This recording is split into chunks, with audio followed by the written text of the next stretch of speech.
Well, I'm really happy to have the opportunity to discuss an issue that is, I think, important both in the West and in the East, and it crosses cultural and theological and religious lines.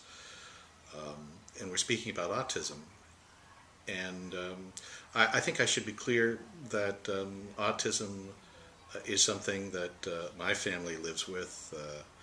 I have a grandson who lives in California, who is now 9 years old, who has yet to be mainstreamed into our public education system, but who was diagnosed with Asperger's syndrome, which is a form of autism, about 4 years ago, and has been in special schools to address the challenges that that form of autism places before him and before his family. In the beginning, it was somewhat of a challenge, I think, for parents and for grandparents to come to terms with, because we always have this vision of what is a perfect child, which I think is really unfortunate, because I think that's kind of a Western image of not only what we expect or what we hope for, but what we see in each other. I'm always, as a Christian, I always like to go back to a phrase that we use often in our scriptures, from our scriptures, in our conversations, and in our worship. And that is how we are created. And from a Christian perspective, it is clearly believed by all of the denominations in Christendom, as incomprehensible as that might seem, that we are created in the image of God. Now, the image of God, again, is a reflection of how each of us sees God. Believe it or not, in terms of being somewhat anthropomorphic, I serve a lot of African American congregations in this diocese.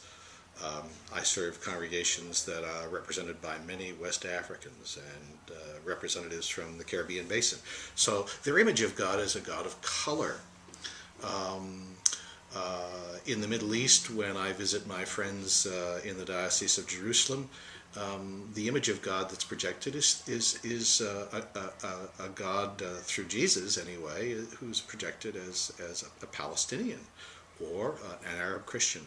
So we have these different images, at least, of how we see God through the Jesus person. But of course, with the Trinity, it is not three separate gods. We believe in one God. So we are created in the image of God, which means that, is there any imperfection? Is there anything that we would feel isn't quite somehow perfect?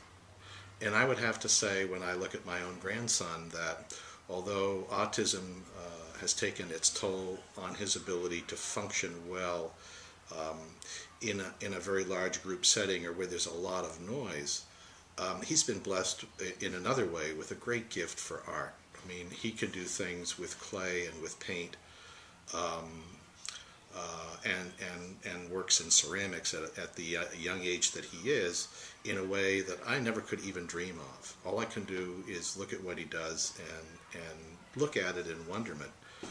It almost doesn't seem possible that somebody that young could do that kind of work. And we've talked a lot about it, and we see that as the gift that comes to us from God through this child. And so he may not be a tight end on the football team, or he may not be the straight-A student in school. And those are gifts that everybody does receive. Some receive and others do not. But he's been given this great gift through autism that gives him the ability to really be creative in society and make a difference in society and make it a lot brighter and a lot more, I think, tolerable